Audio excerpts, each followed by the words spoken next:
This is WFO Radio.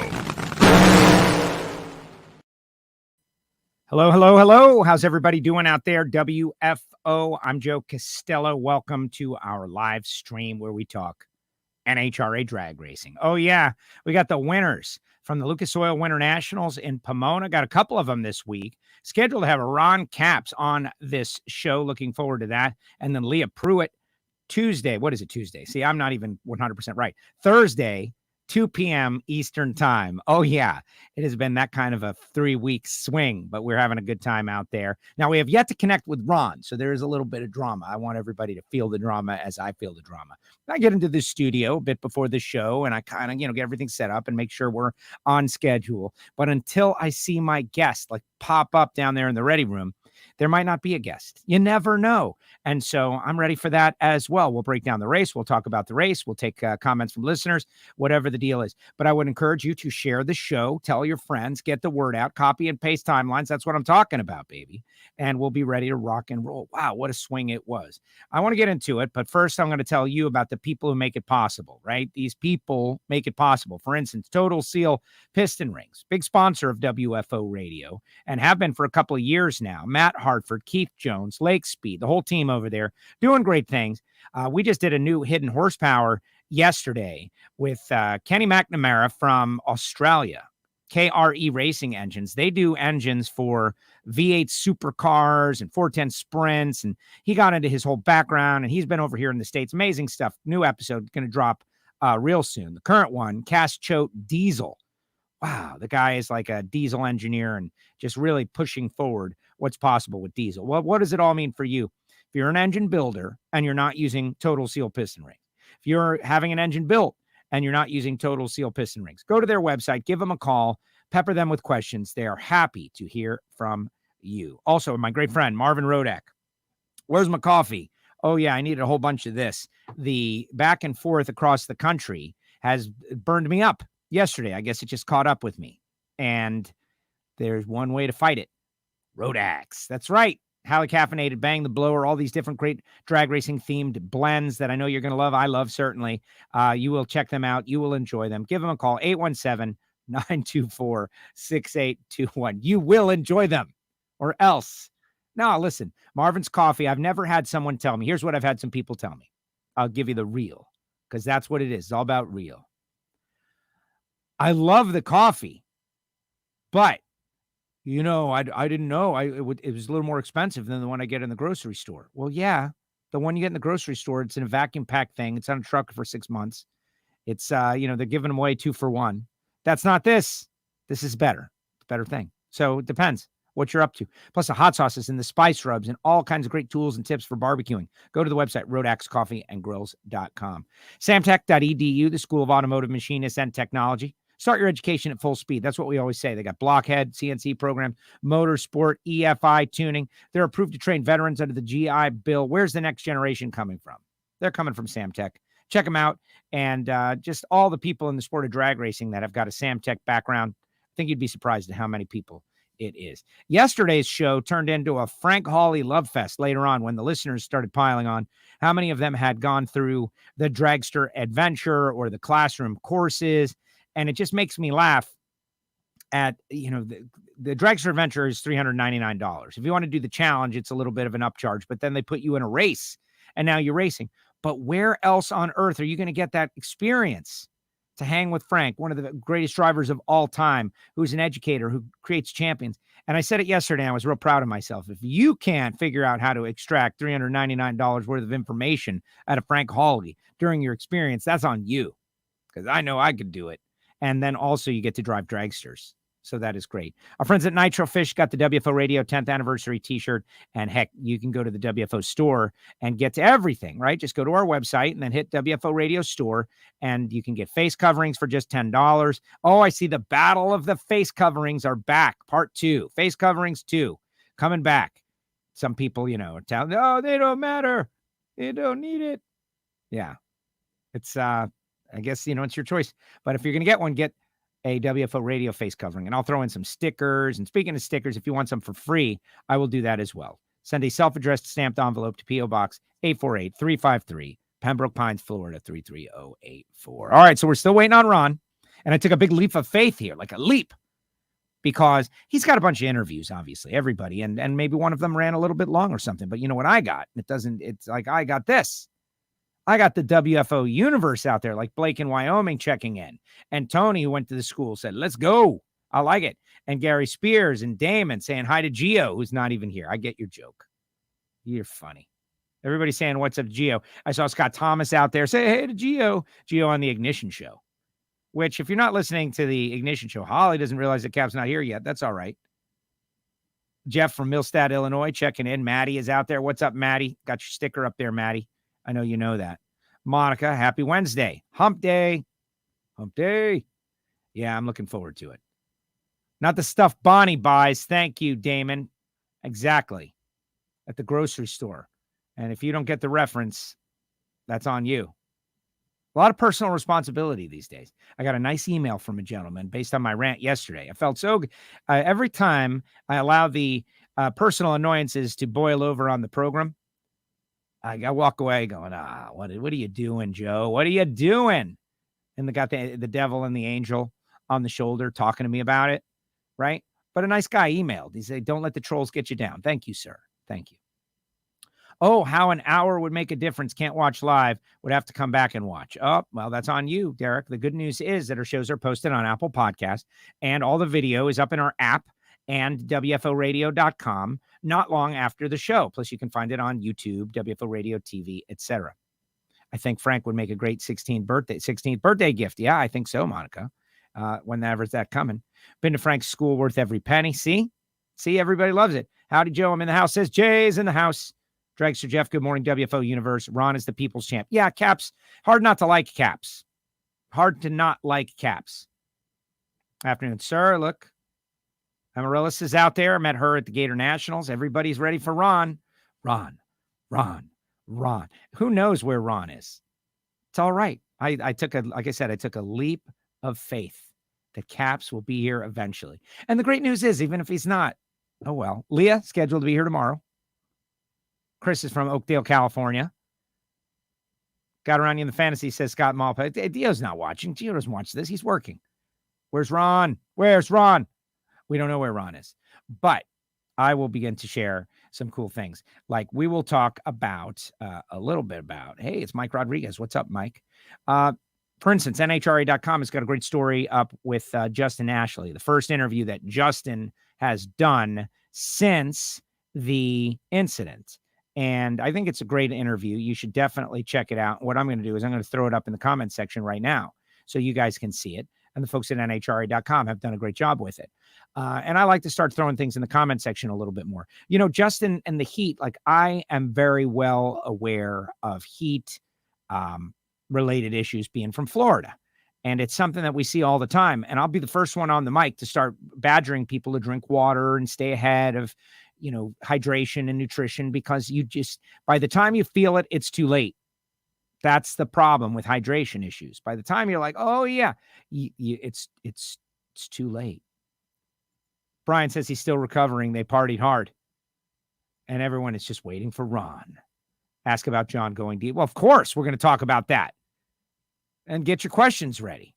But while we're waiting for Ron, we might as well take a second to watch the final round as seen on Fox with Brian Loans, Tony Pedregon, the final round of the Winternationals, J.R. Todd, who beat Ron Capps to earn his championship a couple of years ago at this track. Ron Capps gets one back to win Funny Car. Let's watch. Brian Loans, Tony Pedregon, Fox Sports. This was on the big network. Let's watch the final round. Over the course of 2021 so far, the Gator Nationals win the final round at the Charlotte 4Y, but it's been a bit of a drought since then. It will end for one of these men right now. Here we go. A fantastic slugfest of a final round. It's Ron Capps. The moment they've been waiting for all season. 4:15, won at 297 miles an hour. And Ron Capps was refusing to lift despite the fact that the wall was looming ever larger as he made it to the finish line. Well, Brian, another rooster in the hen house. When you talk about Funny Car, one of the toughest classes, I'm sure this is going to go down to the wire. But take a look. This was not an easy path for Ron Capps, there's the car starting to drift. There's the cylinder out. It's pushing, shoving that car towards the wall. Ron in the seat without question. When that car started to move inside, he's fighting it, trying to keep it off the wall, not up. Yeah, that was a very abrupt cut at the end there. I thought I could get a cough out real quick. It didn't work. But great final round. And whenever I just rapid fire observations, and you're welcome to put your own observations up in the comment section. And I'm texting. We're trying to work on getting Ron. But one, the in-car camera from JR's car.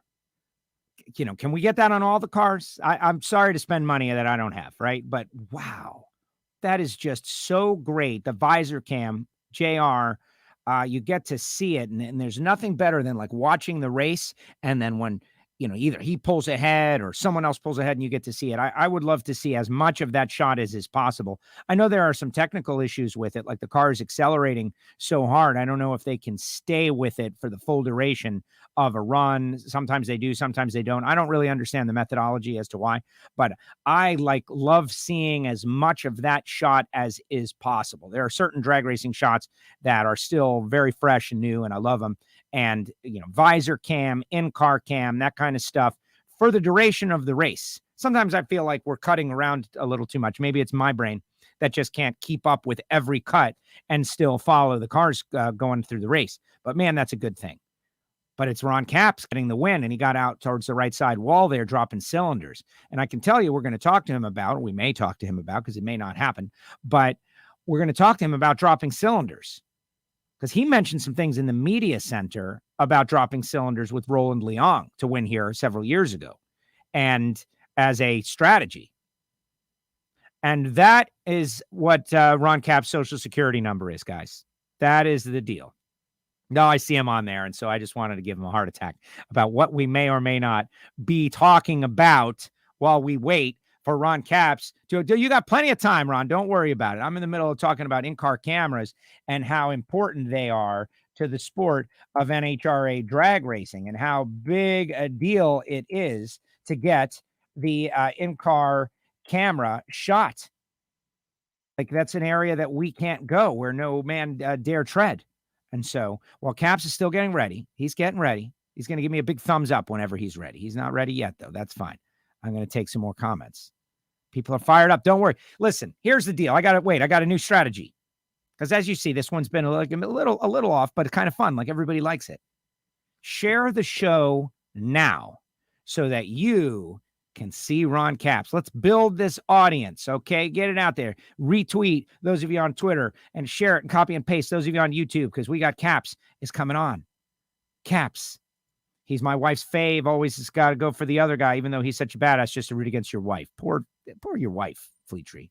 I have a simple soak and wear cool vest. Why couldn't the pros wear a cool vest? I'm sure they do. I heard Tony talking a little bit about that. Justin's face was super red in the interview with Amanda in the semifinal round. He says in the article on NHRA.com that I just posted that he got behind. Bowing out in the finals was a boss move of the weekend. Selfless for sure. There it is. I'm waiting for a thumbs up from you, Capps, before I put you on. Oh, see? Bob says, Ron Capps works very hard on and off the track. That's not what he says, but there it is. What's the latest on Joe versus Pro event? Yeah, still up in the air. Still up in the air. Bring on the race is where to be. I like that. Richard Glenn says, greetings from the land of Scotch whiskey. Where's Ron? Ron is in the ready room. He's he's positioning himself on the camera. You can't hear me, Ron? Is that what it is? You can hear me. Okay. Let's see. Maybe you could tell us more about the jump box you used at the airport when you got back. I want one. On the Ignition show, you can hear it. But yeah, I got it's a good point. I want to put it in the WFO store, really, because our WFO radio store on the website is for cool products. So at the holiday time, I saw one of those little battery-sized jumper cable things that you never have to ask someone to jumpstart your car ever again in your life. And I got out of the airplane and I was schlepping and it was tiring, and I got in the car and it wouldn't start. And I was like, oh my gosh, after the Western swing, it's 100 degrees and miserable humidity and I can't start my car. Went out and got the thing that I bought for myself for Christmas. It's this big, man. It's tiny. It's not very big. And I connected it to my car and I started the car right up. And I am a fan now. This thing saved me, saved my life. And I'm going to put it up in the WFO radio store real soon. Now, I'm sure there's a bunch of them. Obviously, everybody knows they probably sell them everywhere. But this one worked for me. And I'm going to put this one up in the WFO radio store. It's pretty great. Bob saying, hi, Ron Caps. What's Brian saying? Joe, when's Al TF40 going to be back? Heard anything? No, I have not. Are we waiting for Ron or Axel? Right, like a rock star. They're all out there. They got their cigarette lighters. They're holding them up. Caps. He's like, the encore. They're coming back. It's pre-rock show. Caps. And they're all sharing, and there he is. He's like, looks a little stressed down there. Can you hear me? Yes, I can hear you. Oh, my God. Sorry. It's been a busy media morning, and my Bluetooth speakers just quit on me. So, oh, my God. Sorry, Joe. No, hey, if it's going to happen, if it's going to happen for any show, this is the one that it should happen. I love the outtakes, okay? We get the real, imperfect version of Ron Caps. Everybody else, they can get the media's polished, perfect guy. We want the real. How you doing, Ron? I'm good. I had to go old school. It's fine. No more Bluetooth. You know what? Bluetooth is overrated. So whose other shows did you do, if you don't mind me asking? Bill Center, who's a longtime press guy, now working for the Padres, but he's always done motorsports with me and Jimmy Johnson here in San Diego. Talk to him. Channel 8, who always covers me in San Diego. Speed Freaks, who I just got on this morning, which is not the best show to get on early in the morning because they throw some stuff at you. So, but I've been gearing up. It's all fluff just to get on WFO. Now I'm ready. Okay, good. Okay, so we already watched the final round as I was stalling the Fox call of the final round. So we don't have that material to use with you, but let's just dive right into it. Like you feel like you're acclimated. So let's just hit you with, like the most important thing that we're going to do on this entire show. Okay. Okay. WFO!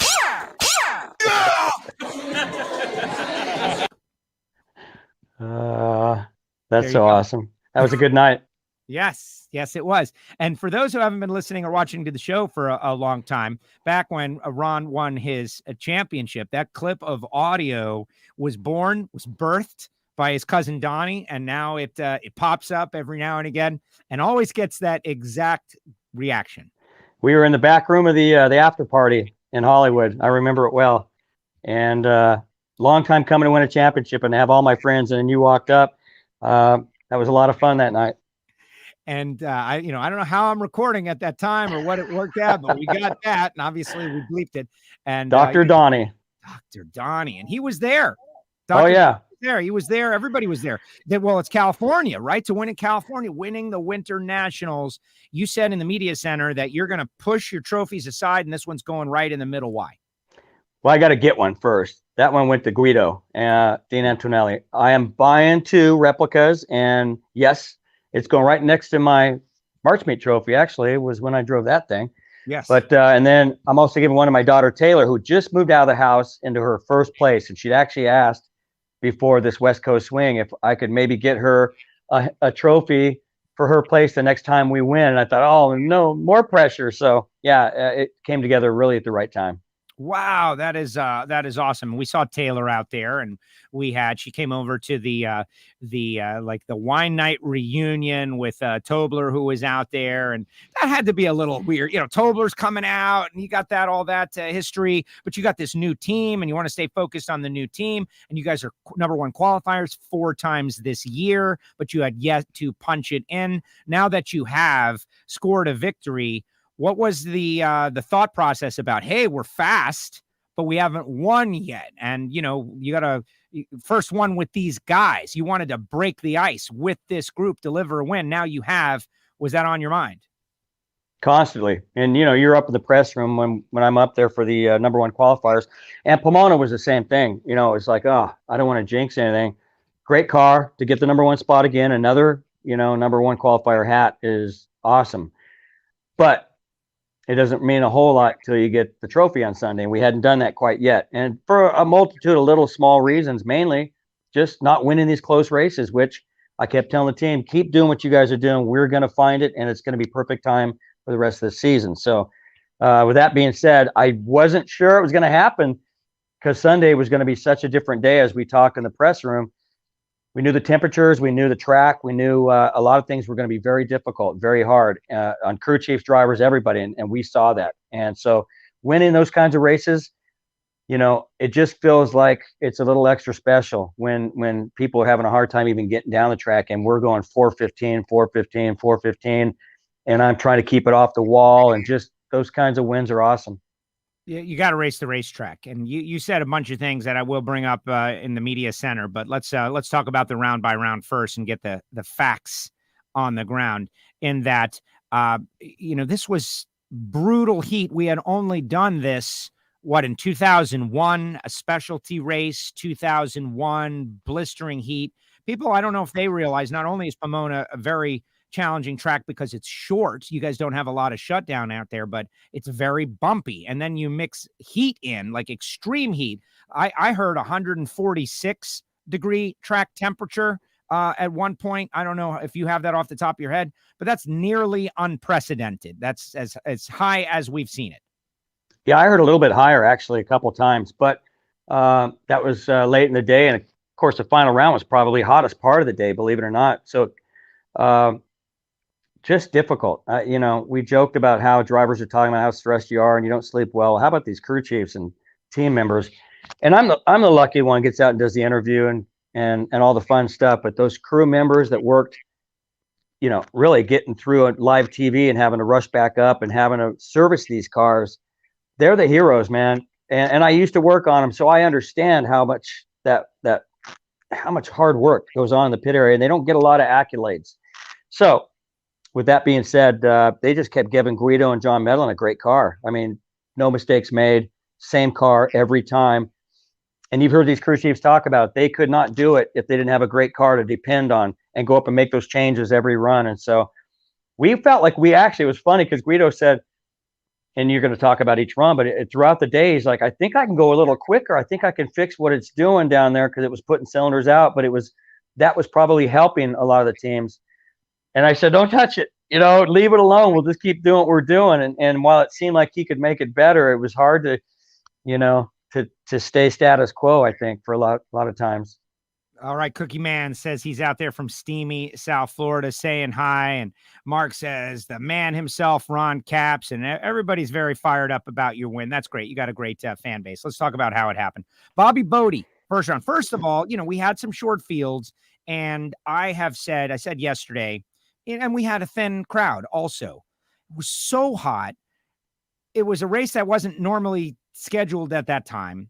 Numbers are going up in California. I felt appreciative of every person that was there first, before I felt like annoyed that there weren't people there. And over the course of the 3 days, we had a pretty good crowd. What was your experience with those folks? And I'm getting to the point that even in Funny Car, though, there was no short field. You had to earn every round. Bobby Bodie, first round, they weren't going to go easy on you. And you got down with a very solid run to start what would be an even more challenging day. But just speak on the whole event a little bit and the everything associated, like the heat, the crowd, the fields. Yeah, it's Southern California. There is a lot to do. For those not from Southern California and don't understand and see the crowds that were thin, it was hot, but there was so much to do. It's a lot of beach to go to when it's 90-something degrees out. So I knew that was going to be like that. I really did. The diehard fans came out.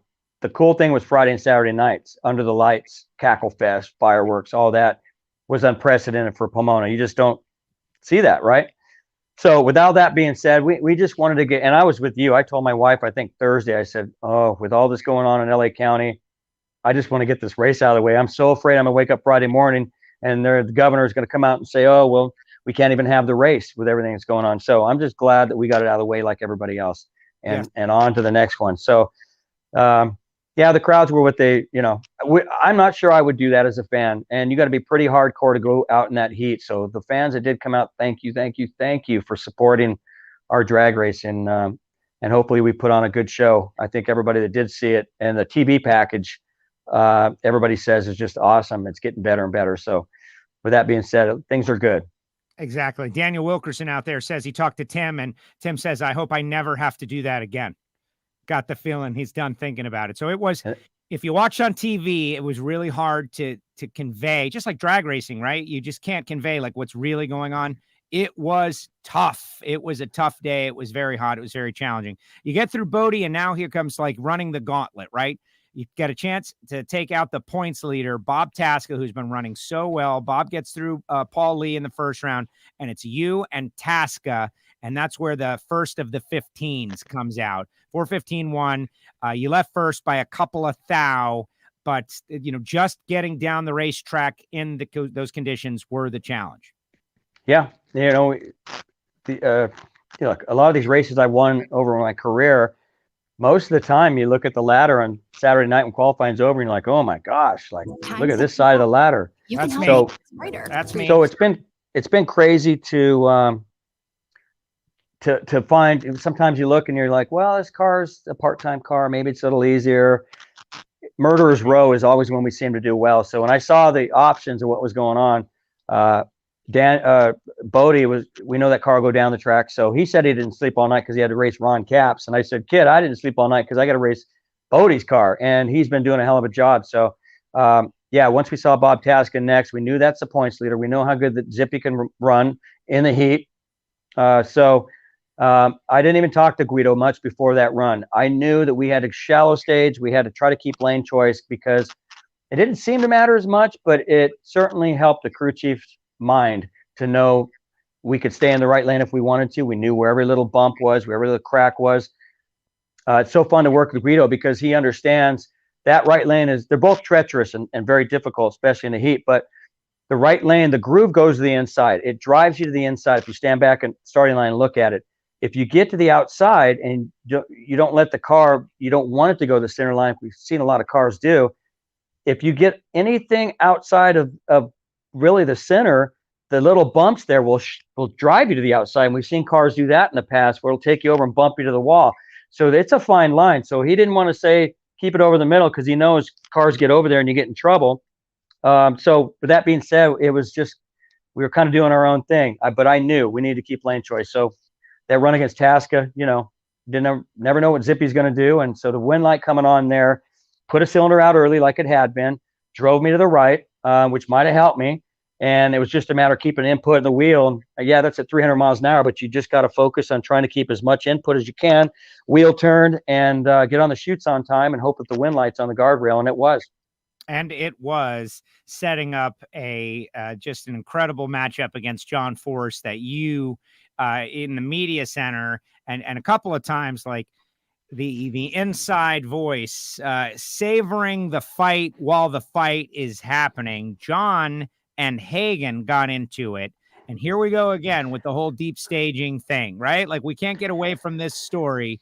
This is the story that just keeps on going. Spoke with Cruz about it earlier this year. When Cruz won his race, Tony, his brother, called him out for deep staging in the final. And Cruz, and it's like old school guys versus new school guys. The new school guys, like, like the Hagans and the JRs and the Sean Langdons, they're so razor quick. They can just shallow stage every single time. And the old savvy, maybe match raced a bit funny car guys, they seem to like, I'm going to do whatever I got to do to win whenever I have to do it. That's it.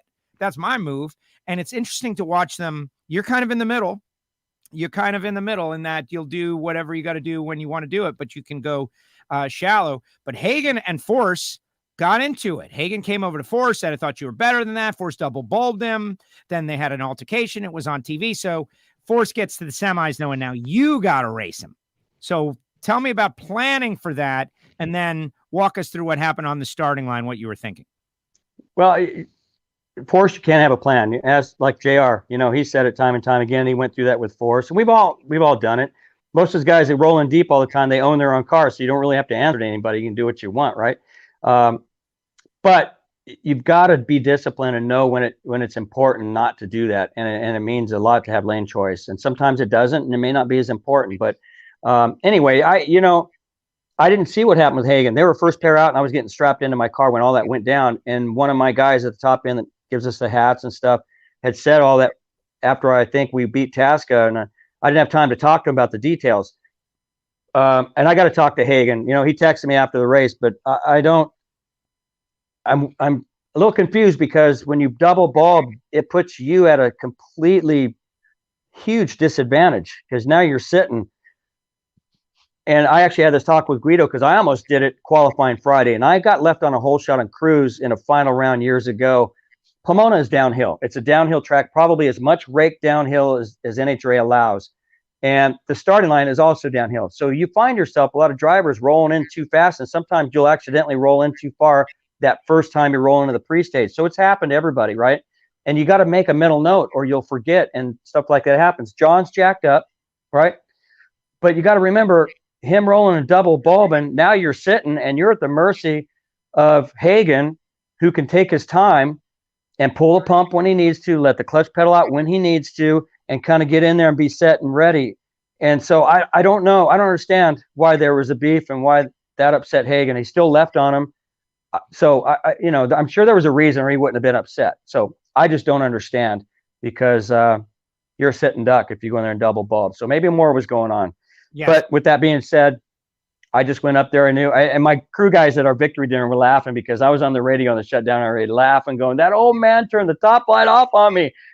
Because I went and actually he staged before me, which is rare. So not only did I stage second, but as he staged, I saw the stage light go on. And then I got ready to do my stuff and I started rolling in right behind him. And then as I rolled in to light mine, his top one went off. And that's a reason a lot of guys do that. You try to distract somebody, really, right? And so, but I was laughing in my helmet. I've done it enough times that, I wasn't going to let it bug me. And it actually was making me even more ready. But I was laughing in the shutdown on the radio saying, I can't believe it, but I can, that he shut the top light off. So you just got to be on your game. That guy's the best for a reason. He's done everything in the world. And so it makes it a little extra special when he does it. I rode back on a scooter and he was trying to explain to me what happened with Hagen. But at the same time, he was, I said, man, I go, keep doing whatever you're doing. Shut the top light off. And he goes, I did shut it off? Like I don't even think he knows sometimes. He just goes up and goes into John Force Funny Car driver mode. And I'm not so sure a lot of times he knows what he's is doing other than just being the guy that made him the greatest. Yes. Well, exactly. And that's why, like, look, this guy has there's so much, John Force capital that has been built up. And now you revealed a couple of different things. Track being downhill. We're out there for the first time in 2 years, right? Going in first round, did he double bulb on purpose or did he just kind of tickle that second bulb and then was stuck out there? And Hagen maybe didn't. He did not double bulb on purpose. I will tell you that. And any driver, if you go down the list, start asking people, it's the worst thing you can do. It really is. That's not going to throw somebody off. Yeah. Messing around with the stage, once you're pre-stage and shutting top lights and flickering that will get to somebody sometimes, not the good drivers. So that's not something that will work. So there must be something else or just Hagen was upset and, Well, I think when you look at your light and you're 66 and the guy's 111 and he somehow gets around you and you don't win, that'd be, annoying. Yeah. Yeah. I don't know. I'm still confused too. So we'll find out. And hey, it makes good drama because I just watched the TV thing. I didn't get to watch it just last night. And so, yeah, seeing all that and the interviews, it's like, oh, now we got this thing. The fans are going to love it. So, yeah, well, maybe we'll sell some more tickets. That's what it's supposed to do. And this is what we want. And we got two, many-time champions. Hagen, multi-time champion. Force, 16-time champion. But you got around him. You savored the moment. And now you got to go up against JR, who is tough. And I just couldn't help but think about you and JR a couple of years ago in the championship fight. And he beat you to lock down the championship. Like that was the run that made him the champion. And I remember a moment, if I was sharper, I'd have the photograph up and ready, but you went over and you guys embraced and like you guys have battled many times in critical moments. They've got a great team. You've got a great team. And this was one of those moments. And it was to take over the points lead for you to win at Pomona. And you got it done. You both dropped cylinders. You both went like wide. You were to the right, like you said. He was to the left, like you said. And you know what? Let's do it again. They've seen it already once, but let's watch the final. It'll jog your memory on something. Here's the final round, Brian. Over the course of 2021 so far, the Gator Nationals win the final round at the Charlotte 4Y, but it's been a bit of a drought since then. It will end for one of these men right now. Here we go. A fantastic slugfest of a final round. It's Ron Capps. The moment they've been waiting for all season. 4:15, won at 297 miles an hour. And Ron Capps was refusing to lift despite the fact that the wall was looming ever larger as he made it to the finish line. Well, Brian, another rooster in the hen house. When you talk about Funny Car, one of the toughest classes, I'm sure this is going to go down to the wire. But take a look. This was not an easy path for Ron Capps. There's the car starting to drift. There's the cylinder out. It's pushing, shoving that car towards the wall. Ron in the seat without question. When that car started to move inside, he's fighting it, trying to keep it off the wall. And it ends kind of abruptly, but I'm used to it this second time. All right, so you saw the race. The whole fam got on TV. Yeah. What do you think? Fun. It's fun. They found them in the grandstands because we have a whole group that always sits in the same spot and always goes up to watch. So that was cool. And my wife didn't even know. She was getting messages of people sending screenshots of the television. So kudos to Fox camera guy for finding them. It's great having all those people there. Obviously, family, a lot of family and friends that come to that. So to win with all of them there is great. Watching that classic is just what it was doing all day. Except the final, it actually put it out, I think, a little sooner and drove me harder to the wall. And all I remember is just trying to judge the finish line to where I was going. I had full crank on the wheel, and I'm like, am I going to get the wall before I get to the finish line? I don't want to be DQ'd. So I was just trying to take it as far as I could. And I just remember hitting the parachute button and just hoping that I didn't get the headers on the wall. And, again, this is a 300 miles an hour, but you don't think about that at the time. You're just like, I want to win light. We worked so hard for this. And I don't know where JR is at the time. So, yeah, great win. Great win. All right. You mentioned Roland Leong putting out cylinders on purpose back in the day. And that jogged my memory because I remember watching those shows. And I remember that was a thing at a couple of races. Is that a thing now, or it was just kind of randomly happening now? Because you mentioned Guido was trying to fix it.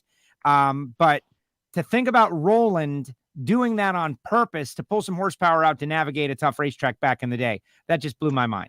Well, Roland gave my first Funny Car win. It was at St. Louis, and it was before they made that race a night race. It was probably the conditions that these crew chiefs talked about. You'd probably have to go back that far. It was 1997, I believe, that my first win there. Miserably hot, humid. We raced Cruz, Pedregon, the McDonald's car in the final round, but all day long it was putting cylinders out, but we were going down the track. And we don't have the fuel volume back then that you have now.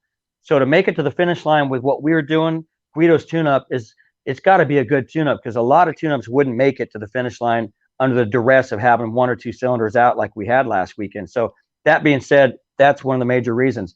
Back then, fuel pumps way smaller, and every run it was the same thing, and I just didn't understand what he was doing exactly, but he was just that's the way Roland crew chief, and it gave me so much confidence as a driver to go up there and just drive this thing, knowing a hole was going to out, be ready for it, and just win light after win light, and to stand there at the end of the day, that day in 1997, in brutal heat and humidity, was huge. And I didn't get it until later on, but he was fun to drive for. Oh, I can imagine. And that experience to this day is still informing you. And that's what experience is about. And so you won the race, you won the Winternationals, and you got on the board with this new team. What did you say to these guys? You mentioned you put up on social a couple of photographs. You guys went to dinner. I know that Dean, aka Guido, and John, I spoke with them in the winner circle. They were relieved and happy, but also focused and looking forward to more. What about the guys, the team? You had mentioned, that had to be tough. First day of school. All right, here's a bunch of new people. Get over there after the rapport you had built with your old guys, the team that was kind of dissolved, for lack of a better term. Talk about the chemistry with this new group. Yeah, it was fun, but like you said, relief. That was the biggest thing about winning the race, was just in the shutdowner I got on, it was just such a relief. Finally, we did it. We knew it was coming. I just felt like I was jinxing it by saying it's coming sooner. So great team. It was fun to go through this process of growing with them, friendship-wise and family-wise. And they've seen me the last couple of weeks, Sonoma and here, with 2 home games. And, they just shake their head at some of the craziness that's gone on with me getting tickets and just making sure people and this and that. So it's been, I think, fun for them to watch. We've been having a blast, and I heard a couple of them say that how cool it was for them to get the first win with me as a driver. So with that all being said, yeah, it's I can't say enough about how good a race car that the NAPA Auto Care team has given Guido every time. And again, Guido and I have been friends forever, so finally getting to work together and actually get a win with him and Medlin has been pretty cool. But to do it at a place where it's a home track and really have all your family there like that at a historic place, and then be able to go to dinner at a place right there in Laverne we always go to and have the after party with a big table of family next to the big table of team. And Don Schumacher, thanks again. By the way, Winter Circle came up and said, I told Guido, take the team out on my credit card. So that's pretty awesome. So there was good wine flowing, good times. We had the Wally on the table, and just an epic day right into an epic night. All right. I hope it's okay to show this because, maybe something here is wanted, but no, just the Caps family photograph. I was watching this and I thought, man, this is an awesome moment. Let me capture it because I don't know if anybody else is. You're talking about how many people were there to support you, and everyone was impressed. Check this out. Crisscross applesauce. There you go, Rusty. Is everybody in? Can you see everybody? Yes. I see everything. Let me back. Hurry up.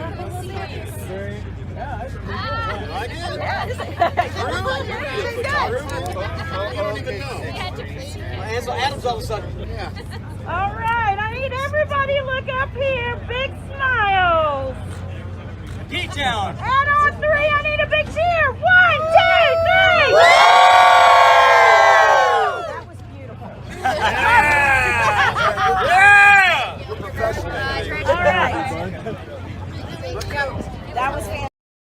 You're kind of struggling to get up there, Ron. You're kind of struggling with it. Yeah. Can you send that to me? Yeah, of course. Yeah, I got to post that. That is, that's the very reason we get to do what we get to do. That honestly, man, that brings tears in my eyes. To do that and have those people there. And that wasn't even all of them, Joe. A lot of them had to leave. But that's what the Winter Circles should always be like. And you hope and pray that you can do it with all the people there. A lot of NAPA people have been supporters from that area too, hung out. And so, yeah, it was awesome. Yeah, and you micromanaged the photograph a little bit. You're up there, and you're like, trying to get height, Yeah, looks pretty good. Fun stuff. Pretty good. People out there, Holly saying, Ron, when you don't win, I get upset. I think that's a little extreme, but okay. Me too, Holly. I know who Holly is. She's been one of our best supporters, especially social media. So it's good to hear that she's doing good. Amaryllis sending you a clover, a 4-leaf clover for good luck. And love it. We need it. For third straight for this team at Pomona, best techs in the pit, says Tim out there. Yeah, Guido has had some great success out there. So it just goes to show you certain personalities are able to navigate certain situations. I'd like to show a picture, but I can't, of Tim. He apparently had a hard day at the after party, if that's who I'm thinking it is, our team guy, Tim. Yeah. I can't see the picture. If it is, we have a couple pictures floating around, and it was night time before dessert came. Oh, no, yeah.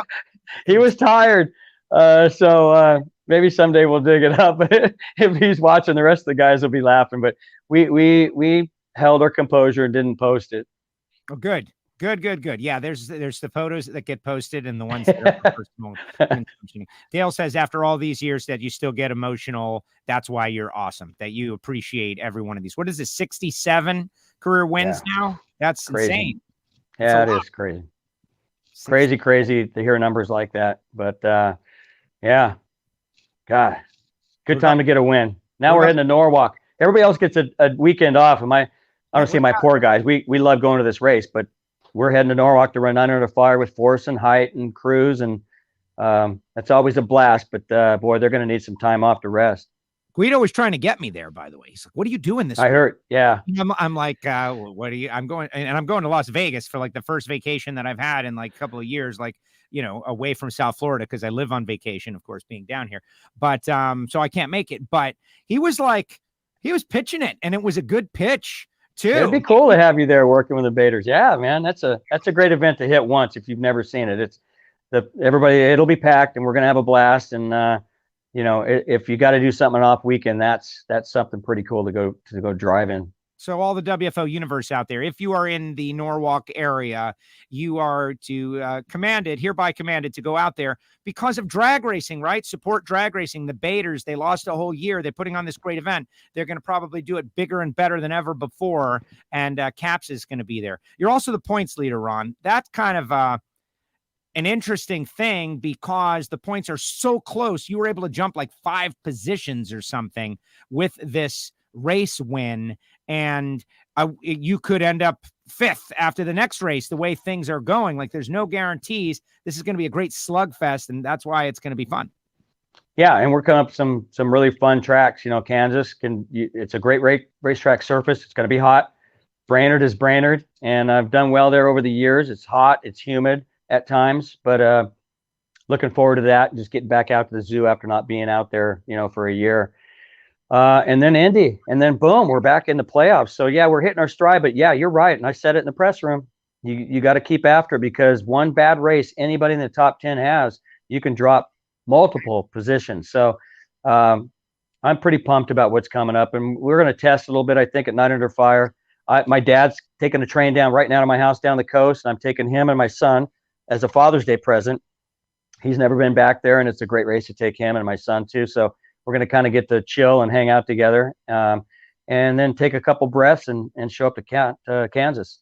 Wow, that's great stuff. Yeah, like a vacation, going drag racing to test, but with your dad and your son. Like, that's going to be awesome in and of itself. All right, Ron, I know you've been super busy. I don't want to keep you forever.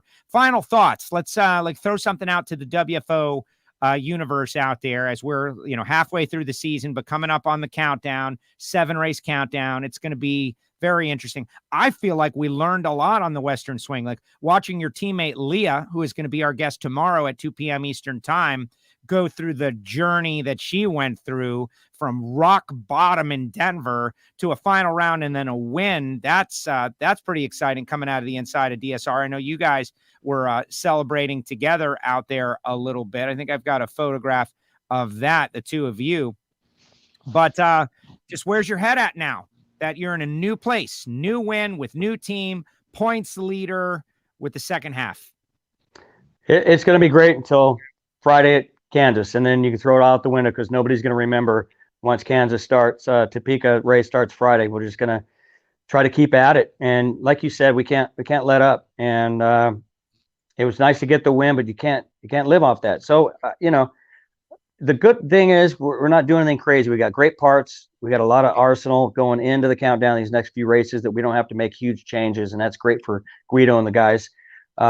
And just I'm pumped as we're going to these places that we didn't get to go to in COVID and see some of these fans we didn't get to see last year. That part excites me more than anything. So, you know, I like to mix a little bit of fun in when I can to keep this level, you know, with all the stuff that we do when we show up at these races. And so you couldn't think of a better place like Brainerd that we're going to, and some of these tracks coming up. And I'm just, this relationship with my team has grown, and we're just having fun with it. And a lot of confidence after last weekend. So if we can win in those conditions, I think we can file that away and be ready for it if it comes up again.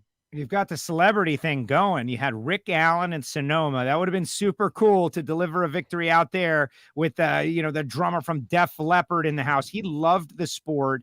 You had VIPs all throughout your pits this week as well. It's been pretty cool how, you know, everyone's coming back and getting back into the sport as we're going on this journey. Yeah, my publicist, Allison, she's, you know, the publicist of the Stars of Drag Racing. She was with Alexis for all those years. Just the greatest, right? And so she does a great job of getting a hold of some of these stars that, whether ones I know or ones that she's brought out. It's been fun. It's always fun to have people come out and witness something new or come back. And you know, yeah, this weekend was fun to have that all going on while we're doing well. And it's great to have people out like that and do well while they're there. So, you know, I want to see biggest shout out if I can, to the guys in the shop. And it sounds cliche, and you hear NASCAR drivers say it all the time. We came up with an experimental chassis. They weren't sure what it was going to do and how it was going to react. And it's been a dream to drive this car. And we built it in-house. And now other funny car teams are trying to buy it, and some are. So hats off all the guys, Joe and the gang at the shop at DSR. I always make a phone call, and I will later today, just to say thank you for putting me in a car that I feel safe in, but when we can go out and we can beat the competition like we did. Tremendous. Ron, congratulations. Big victory this season. We just don't know which direction it's going to go. And that is why we want to watch it. It's great. It's been a lot of fun. And this Western swing, the first Western swing since 2019, we got it in. It was a lot of fun. We learned a lot. And you come out with the points lead and a win. Got to be feeling great. Thank you for doing this. Yeah, man. Good having you on. And let's do this again, hopefully, a few more times this year, right? Absolutely. Well, that way I get to play this.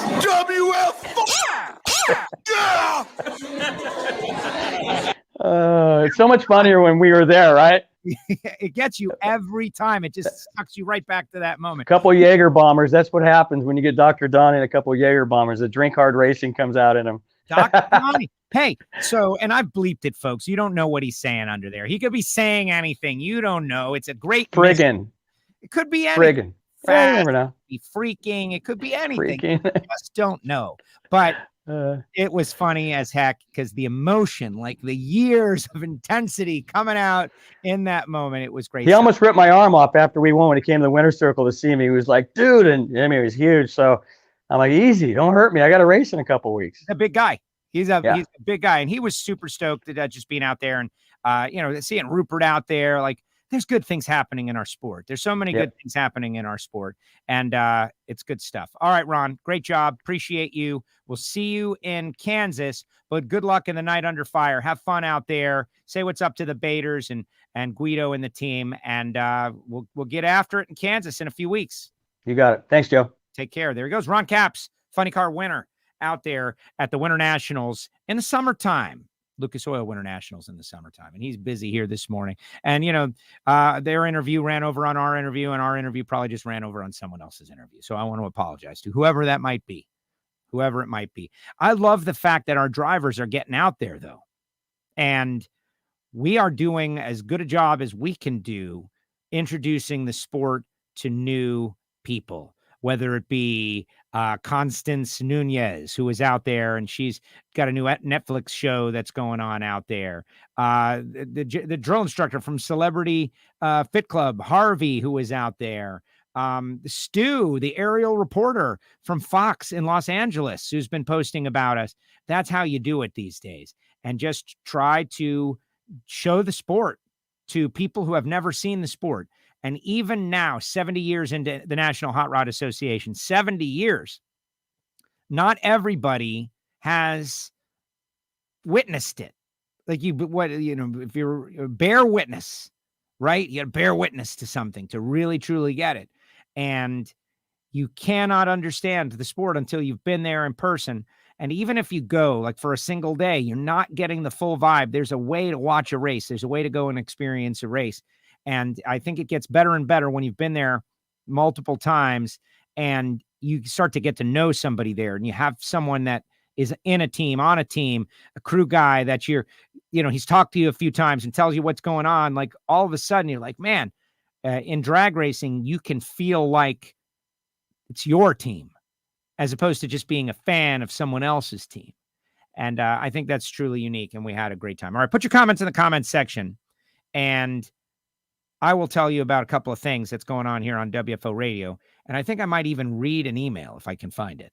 But tomorrow we've got Leah, 2 p.m. Very excited about this because Leah, I've always said it, she is such a hard worker and has experienced the agony of like catching your dreams and losing your dreams. Like I made my way to Top Fuel. Oh, the team was disbanded. And hey, I got a big sponsor. Oh, I lost a big sponsor. And she has never wavered. And that's what's amazing about her. And so this little bit of trial and tribulation with just some tough problems at the start of this year.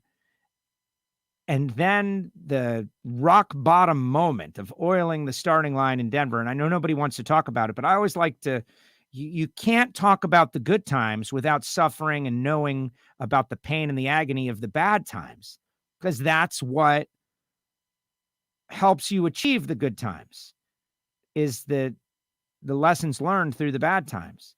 And what do they say? Tough times don't last, tough people do. right? It's not how many times you get knocked down, it's how many times you get back up. There's always a cliche for things that are true. Things that are true. All right, let me tell you about a couple of things we got going here, like our VIP listener club, the Patreons. If you become a Patreon, you got to kick in like a monthly, or you can do a yearly membership. You get all kinds of bonus content. I do my Monday motivation show, which is pretty much setting the table for WFO. That's where I give my private gripes and let you behind the scenes on a lot of stuff that don't make these shows, right? Also, you get to watch the Ignition show, or listen and chime into the Ignition show as it is pre-recorded, our audio-only Ignition show. But most importantly, you get to know that you're helping support the WFO radio endeavor and that you're a VIP. And at some point in your patronage, you will earn your certified patron pin, right? Which is kind of a cool thing. So go to patreon.com/WFO radio and join our VIP listener club. If you like the show. If you don't like the show, then you don't have to do it. Samtech.edu, one of our great sponsors. Blockhead CNC programs, Motorsport EFI tuning, CNC programmer. You don't have to work in racing, by the way. You can take this knowledge and go into anywhere that uses CNC machines, which is a lot of businesses, including aerospace or space with the new revolution that we're having. It's pretty amazing. Frank Hawley's Drag Racing School. Go to frankhawley.com. Give them a call. Tell them you heard about it on WFO Radio. It's not even me that's telling you. How about all of our listeners that have been going lately and enjoying it, whether it be classroom instruction or super comp licensing, seeing the next generation, Autumn and Anson and the next generation, like Antron Brown. Does he need to send his kid to Frank Hawley? No, he could probably teach the kid, right? But he does it for a reason. That reason is Frank is head and shoulders above the rest when it comes to the mental side of it. You know, Tony Stewart. Where does Tony Stewart go? Where's Tony Stewart go? Right? Wouldn't you love the opportunity to get like a trimmed down version and just drive a dragster for some fun with Frank? And that's what the Dragster Adventure is. You should definitely do it this year. Total Seal Piston Rings, the leader in ring seal technology. If you've not subscribed to Hidden Horsepower, do it now. Apple Podcasts, Spotify, SoundCloud, wherever you get your podcasts, go to the TotalSeal.com website, check it out. We're doing more and more shows. We're doing live shows on their Facebook page and YouTube channel and Facebook group, etc. You should definitely watch those because there's so much knowledge being shared. It's been amazing. Yesterday, we did one with Ken McNamara from KRE Racing Engines in Australia. So all of our Australian friends who, follow 410 sprint cars and V8 supercars and Bathurst 1000 and all that stuff, you're going to get a deep dive into how they got going. And here's a spoiler alert, because drag racing. One thing we always learn is that the best of the best engine builders, they seem to all have a tie to drag racing somehow, whether it be Ed Pink. They all seem to have a tie to drag racing somehow. So pretty cool, because you got to learn how to make power. Tom Martino, you got to learn how to make power at some point. Marvin Rodak, Rodak'sCoffeeandGrills.com. The hot sauces, the spice rubs, the 826 spice rub. Ask him about it. The WFO Radio coffee blend. Ask him about it. And all this stuff from international plantations that they make like 1 or 2 bags a year, and Rodak gets them. How does he get it? He's got right of first or second refusal from so many of these different places around the world, from the Congo, that kind of stuff. The best of the best, Rodak's. Try it. 817-924-6821. And face coverings. I didn't get into it with Ron, but he's hawking face coverings, and so am I. And it's interesting to see people's reaction. And I get it, because, it's a negative thing, man. Why do we have to do this, right? And it's, well, we all know it's flaring up in some places. At least, the idea that it's not even a real thing anymore seems to be out the window. But you're going to need one of these at some point somewhere. For $10, I give you a face covering and a couple of WFO radio stickers, and I throw in a WFO patch. Why would you not do it? We sell them on PayPal. You can pay with a credit card or PayPal. Go to the website, WFOradio.com. Just click on the link for the face covering, and you'll be able to score yourself one, and I'll ship it out. But probably not this week, because I'm going to Vegas, baby. First time in many years in not a working capacity. With some friends after the Western Swing, I decided we're going to take a week off of WFO next week. Monday, Tuesday, Wednesday. Guess what? Vegas, no shows. Going to ask you politely to dive into the archive. And I always feel like, oh my gosh, we're going to lose the audience after a week. We're going to lose them. They're going to abandon us, right? There, that's it, Castello. You didn't do a show for a week, and so we're never going to watch your view again. And that is a fear, but I'm going to test it because Vegas, right? Got to do it. You can watch the social media. All right, let's see what everybody says. Let's see. Amaryllis, 21 champ for sure. She's a diehard Ron Capps fan. Met her out in Gainesville a couple of years ago. And that's the thing about Capps is he's got a fan base. And I always thought, you know what annoys me? It's not annoying per se. It's just, I wish our fans could sit together is really what I would like. And I don't know how to make it happen. And it seems impossible because of ticket renewals at all the racetracks. But imagine if we could get 5,000 Ron Capps fans sitting in the same section. And the same true for John Force and Cruz Pedregon and racers that have a big enough fan base. Like, I wish that racetracks would create racer-specific sections. And I know why they can't do it, and it's just terrible. But when you think about a football game or a baseball game and the moment, the roar of the crowd, when all the fans cheer together, we rarely get that in drag racing because all of our fans are all spread out throughout the grandstand. Like, why can't we have a Ron Capps section? Hey, race ticket purchaser, who are you a fan of? Oh, I'm a fan of Ron Capps. Well, that's great. Would you like to sit in the Ron Capps section? It's a little further down the racetrack, but you'll be surrounded by Ron Capps fans. You think about soccer teams. You think about football teams. Like, the fans all get together and they create friendships based on their fandom. We have it in drag racing, but it's so much harder because, like, you're a Ron Capps fan, and then maybe like 3 seats over, there's a guy, and then 2 rows in front of you, there's a guy. It's kind of hard to bond like that, and the high-fiving and the hooting and hollering and all the stuff that happens. Wouldn't it be great if we could get all the Ron Capps fans together to, like, walk through the pits together, or all wear the same gear on the same day, or fly their flags, or, just kind of get together in a large crew and intimidate everybody? I think it would be great. And it's something our sport is missing, not just the Capps fans. How about the Force fans? Why can't we do this? And I know the answer is well, because everyone has got their seats that they like, and they like their seats more than they like sitting next to fans of their similar driver. But I just think it's one of those WFO ideas that I throw out there, and we see if we can make it happen. Tom says hello from Jonesboro, South Carolina. Antler, good luck to Ron. Great show as always, Joe. Thank you so much. I appreciate it. Leah's going to be great tomorrow also. Thanks, Joe, for all your work. Yeah, my voice is like, you can hear it. Ground pounding. Bring on the thunder and lightning, NHRA, says Mark. I agree. It was the nitro is very thick on the starting line at Pomona. It was pretty brutal, but also fun. Scott shared the show. Thank you.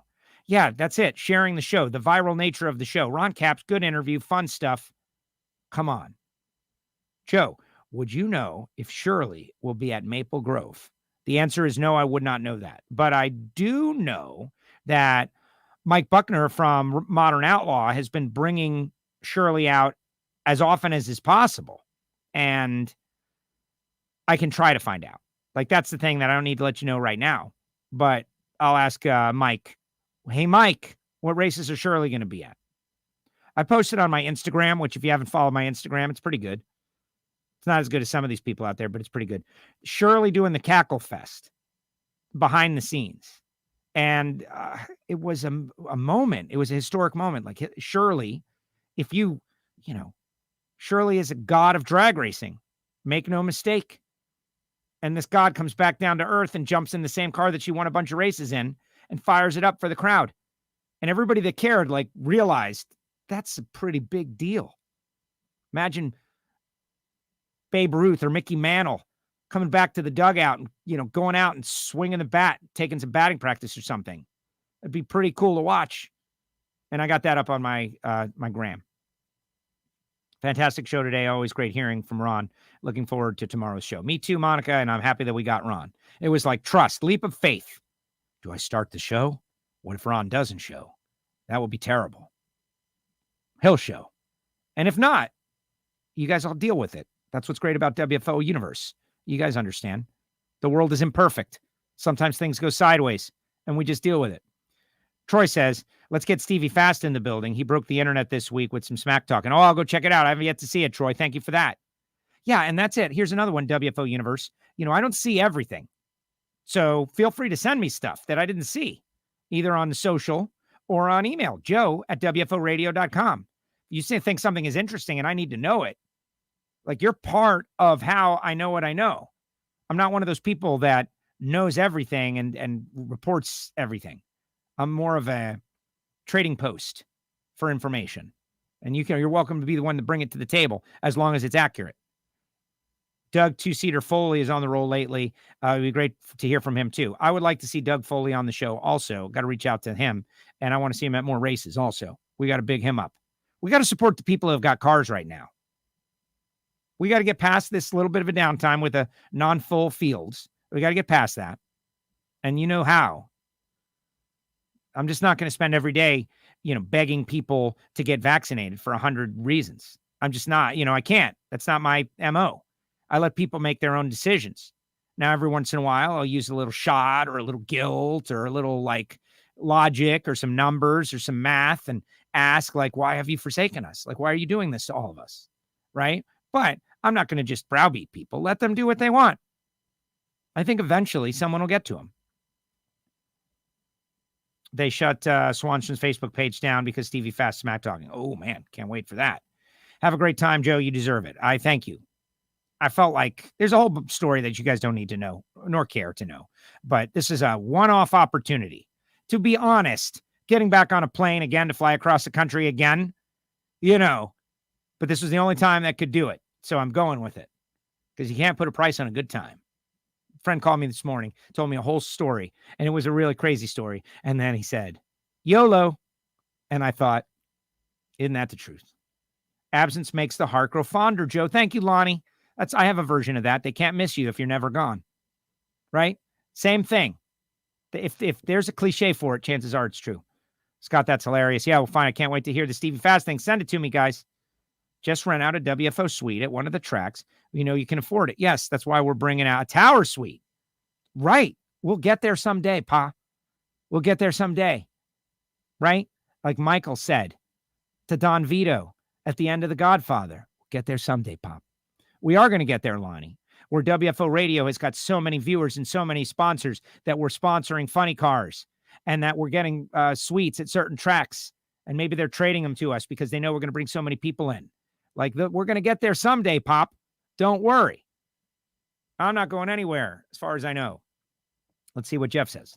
Scott Malpass, Facebook shut me down for smack talk. I said, you give me an 080 light and I'll beat you. Listen, if I was most people, I would avoid anything questionable on the Facebook because I had a buddy of mine send me something that he did and that was not really questionable at all. And he got shut down. They've got a hair trigger right now. So stop falling into the trap. Go G-rated for a little while, guys. There it is. Good vibes, good vibes. Yeah, give me the good Vegas vibes, baby. How about I go out there and win big and go on this the guy who from Binions who just won it all and he won the casino. Joe, have fun in Vegas. $20 on hard 10 on the craps tables. Do it. Oh boy, now I got to do it. All right, Jeff, I got you. Well, wait, do I keep the winnings or do I have to split them? I'm more of a blackjack guy, but I'll get in on some dice at some point. Shirley doing the Cackle Fest was awesome. You can see the whole video on my Instagram, WFO Joe. I'm trying harder and harder to be an influencer, but it's really hard for me. Really hard. But I do think I have a pretty cool life if you like drag racing. We need more Cackle Fest at NHRA events. I think we got them coming. But it all depends on where you are. When you're in Southern California, it's pretty easy. And Steven, did you see where Clay lost at Denver because he had a piston with no rings? This is what I mean by not handling the pressure as a crew member. I did not see that. I know Clay does a show, and I just don't get to watch Clay's show because I'm doing all these things. But I've heard a bunch of different stuff, and people have launched shows. It happens, guys. It happens. How would I say this? The reason people like drag racing is because generally it's a no mistakes allowed kind of sport. And that even said, there are mistakes and sometimes you get away with them. I say it all the time. You could run your best race ever and still be a loser. You could run your worst race ever and still be a winner. It just depends on who's in the other lane and what they do. But the pressure and the grueling grind that is the life of an NHRA crew person is underappreciated. Driving over the road, getting there early, staying there late, and every moment of what you do not only is victory or defeat on the line, but the life of your driver and your friend. Somebody makes a mistake like that, it happens. Who knows how they handle it? Obviously, because you watch Clay talk about it or wherever you got that information. But there is no job in the universe where the greatest professional at that job never makes a mistake. That just doesn't happen. And it happens in our deal too. Leah told us in the media center, she'll probably tell us tomorrow at 2 p.m. Eastern time what happened in Denver. And she said it was just a mistake and that they didn't fire anybody and that they didn't punish anybody and that they just had a meeting and they sorted it out and things are better for it. Mistakes are going to happen. It's how you handle them in the moment. And if you let yourself get all dejected and angry or bitter about the mistake, you're going to make more mistakes. And that's one of the analogies of our sport to golf, for instance.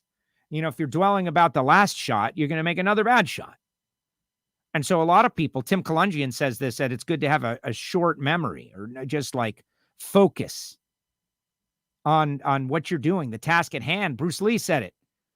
If you think about victory and defeat and all of that, and you wasting any brain power on that, your chances of losing go up because you should be thinking about the task at hand and staying in the moment and doing your job, whatever your job is, as well as you can do that job in the moment is the best way to have success. And sometimes mistakes are going to happen. That sounds like a pretty big mistake, though. All right. Jeff says the money's me. So hard 10. We're doing hard ways. I always thought the hard ways were kind of a sucker bet there, Jeff, but I'll do one for you. And that's it. Yeah. In fact, maybe the WFO universe will give me a couple of side wagers to do, and I'll pick a couple. Not too many though, because I can't afford all of that. On roulette or something. I'm going to enjoy the heck out of this, folks. You have no idea. You have no idea. I love Vegas and I love going out there. Going to be with some friends. Now, obviously, everybody's got to wear masks inside again because of certain people. Hey, guys, you can have your own opinions about reality and stuff, but you're not going to get, not made fun of occasionally. Unless, of course, you have a health situation that bars you and your doctor is informed I'm not talking about you people at all. Not at all. But yeah, if you're going to, what is it? If you're going to be dumb, you got to be tough. Another cliche that just hits home. Bang! We're going to get out of this one way or another. All right, everybody. Appreciate you greatly. Attack the audience and then ask them to support you. Patreon.com/WFO Radio. Support the show. Thanks to Ron Capps. We got Leah tomorrow. 2 p.m. Eastern time. 2 p.m. Eastern time. And I know what you're thinking. Where's the Iceman? Where's Aaron Stanfield? By the way, Aaron Stanfield and Joe Lee just announced they got a little one on the way. This kid, watch out for this kid. Because I believe in that cosmic energy, like the positive energy, like wielding positive energy like a force.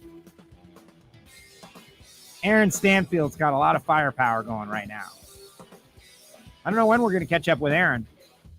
I haven't sorted that one out. I'm going to have to work them out. Wanted to get Ron, wanted to get Leah. I think maybe next Thursday, right before Kansas, is my plan, because I'll be back at that point. Guys, I really appreciate you, even when I'm taking shots at you. Hopefully you're cool with it. But if not, it is what it is. WFO Radio, signing off.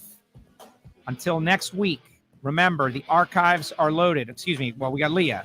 But archives are loaded. You can always check them out. We'll see Leah Pruitt tomorrow, 2 p.m. Eastern time. Thank you. Appreciate you. WFO.